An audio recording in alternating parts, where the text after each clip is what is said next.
political insider. So the whole Judge Roy Moore has become the outrage du jour. You know, every day they've got something else that they're outraged by. It's a new thing. And now it's Roy Moore. This, to me, is Steve Bannon, who was a Trump advisor, went back to Breitbart, came back out a couple weeks ago and said, I'm going to go after every rhino and every single senator in the U.S. Senate except for Ted Cruz. And we're going to make it our mission to get rid of Mitch McConnell. So now Mitch McConnell says, oh, okay, so Roy Moore is your guy. Well, now I'm going to play ball with the Democrats. It's the most pathetic thing I've ever seen in my life. It's a total disintegration of our political system. You know, you got Bernie Sanders' group, who, by the way, had his nominations stolen from him by Hillary and he says nothing about it. That's amazing. What a pathetic old man. I know. He could have probably been nominated because he had 47% of the vote. And she did everything illegal in order to keep him from getting it. But on the other side, you had Bannon, who is now the new Hitler as far as the liberals are concerned, because he's a tough guy, he's a mean guy. He's a populist. And a populist. America first. America first all the way. And you've got this country more split up today than I've ever seen. So Mitch McConnell, Paul Ryan, John McCain on the rest of the rhinos would rather see a Democrat win that seat than allow Roy Moore to win it because their guy, Luther Strange, didn't win it. He got beat by Roy Moore. That's how pathetic these Republicans have gotten. And it may take a couple of years, but I think Trump does need to purge them, every one of them. Corker, McConnell, Collins, the list goes on and on. Flake? Yeah. Was a real flake. Snowflake. That's for sure. I have never seen politics as screwed up as they are now, and it seems to be getting worse, not better. And Rush Limbaugh says if they would just play together for 3 to 6 months, they could be reelected for decades to come. They'd never lose the majority. And I think he has a point there. Well, the Republican Party has thrown away much of the advantage that they had when they literally dominated the House, and they came close to taking over the Senate. Well, they have the Senate. Not if you people like the True. Maine. They don't have 60 votes, but yeah, you're right.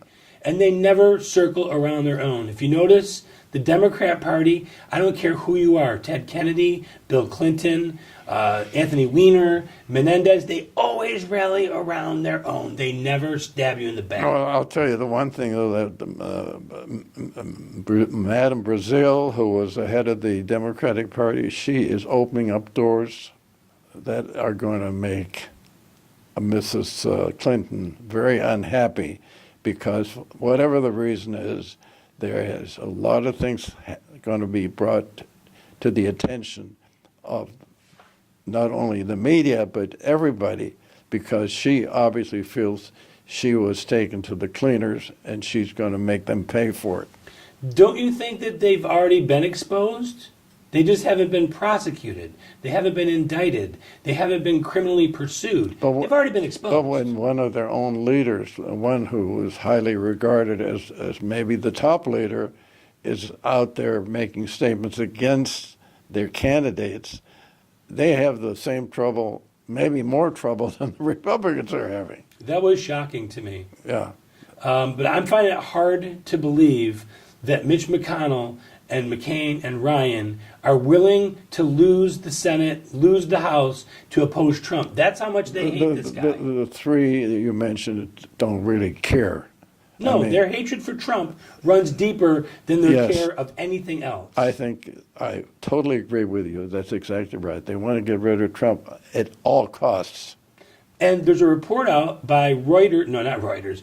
There's a report out that shows that the media has covered the Roy Moore story 40 times more than the Senator Bob Menendez. Moore's not even a senator. Menendez is a sitting senator that's on 16 counts of bribery, taking money and kickbacks, and yet they don't even talk about it. Well, the media in this country today is in the hands of the liberals. There's no question about it.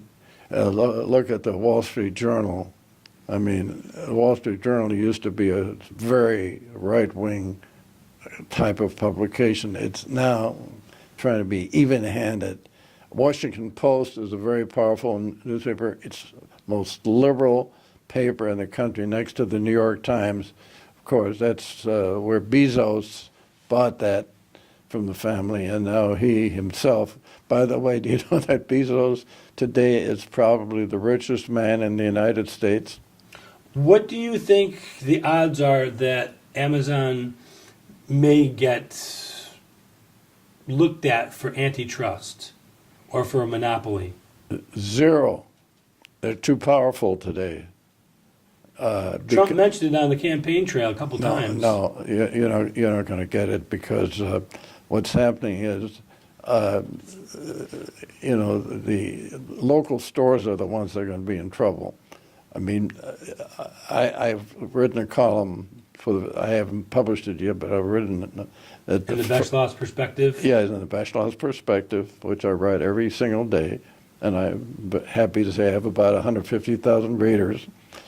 And what's going to happen is that Mr. Bezos, Jeff Bezos, is going to be the first trillionaire that this country's ever seen. Give him another 5 years the way he's going.